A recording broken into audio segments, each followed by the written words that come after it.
Peoples के between confusion रहेगा, हमारी रिसोर्सेज भी बहुत ज़्यादा वेस्ट होना शुरू हो जाएंगे। अगर हम इसे एक एग्जाम्पल के थ्रू समझाते हैं, एम्प्लॉयज़ को अपने जो भी कमिटमेंट्स है उसको ओनर प्रोवाइड कराना चाहिए, जो भी उसने ऑर्गेनाइजेशन से कमिटमेंट किए हैं इफेक्टिवली एंड एफिशिएंटली उस कमिटमेंट को टाइम से उसे पूरा करना चाहिए। दूसरी तरफ सुपीरियर ने जो सबऑर्डिनेट से जो भी कमिटमेंट्स किए हैं, लाइक उनसे जो भी प्रोमिसेस किए हैं, हम आपको इंक्रीमेंट प्रोवाइड कराएंगे, हम आपकी सैलरी बढ़ाएंगे, हम आपके वेजेस में रिवीजन करेंगे, हम आपको प्रमोशन देंगे, या हम आपको HRA DA TA एक्स्ट्रा जो भी उन्होंने बोला है उस कमिटमेंट को सुपीरियर भी पूरा करे और साथ के साथ सबऑर्डिनेट भी उसको फॉलो करें। That's create a discipline in the organization. Now we talking about the unity of command. Unity of command means one boss one subordinate one boss. अगर एक बॉस है एक सबऑर्डिनेट है तो उसके ऊपर एक ही बॉस होना चाहिए। According to this principle, employee should receive order only from the one boss and accountable to one superior या one boss only. इस प्रिंसिपल के अकॉर्डिंग एम्प्लॉय को जो ऑर्डर रिसीव हो रहा है वो एक ही पर्सन से होना चाहिए और वो एक ही पर्सन के लिए अकाउंटेबल होना चाहिए। अगर उसको ऑर्डर एक से ज़्यादा बॉस से मिलना शुरू हो जाएंगे तो उसका क्या होगा, कन्फ्यूज़न की कंडीशन शुरू हो जाएगी। फिर वो पर्सन ये नहीं समझ पाएगा कि मैं किसका काम पहले कंप्लीट करूं, whose order to be executed first. He is not able to understand this, whose order he should be completed first. That create a confusion, chaos condition in the mind of employee. So we all insist that there must be one boss, one subordinate. एक subordinate है तो उसके ऊपर एक ही boss होना चाहिए।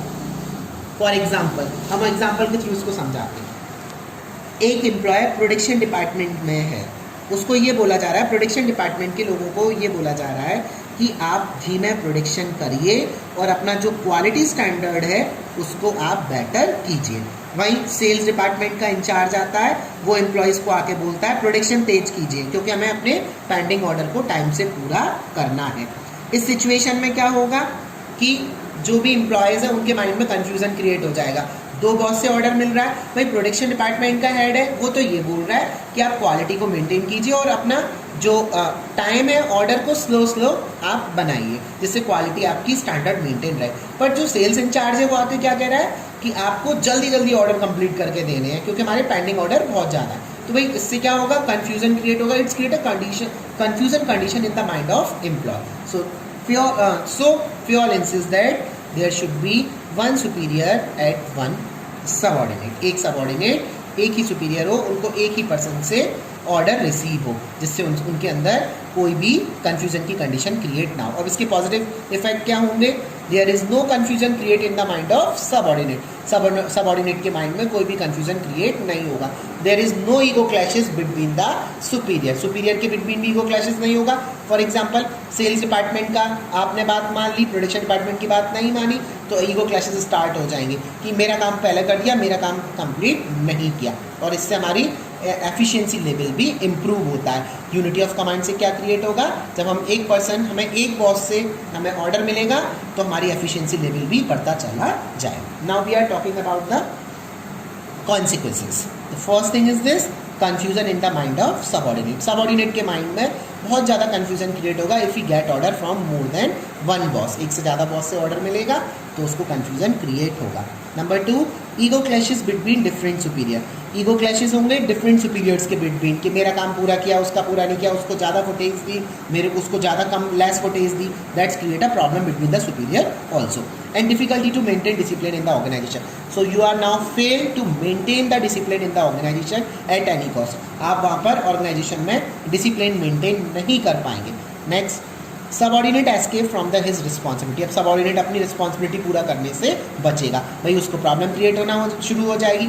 For example, अगर project division की बात हो रही है, सेम टाइम पे एक स्टूडेंट को मैं भी वर्क दे रहा हूँ, दूसरा अदर टीचर भी वर्क दे रहा है, तीसरा टीचर भी वर्क दे रहा है, मीन्स प्रोजेक्ट कि हमारा पहले कंप्लीट कीजिए, हमारा पहले कंप्लीट कीजिए, हमारा पहले कंप्लीट कीजिए। तो स्टूडेंट के माइंड में कन्फ्यूजन क्रिएट हो जाएगा, whose order to be executed first. That create a clashes between the superior also if we complete the order of one person also. So we have to be escape from the responsibility, we are not capable to do the work on time. So that's the unity of command. Only insist that one subordinate, one boss only. Now we are talking about the fifth principle, that is the unity of direction. According to this principle, one unit means one plan.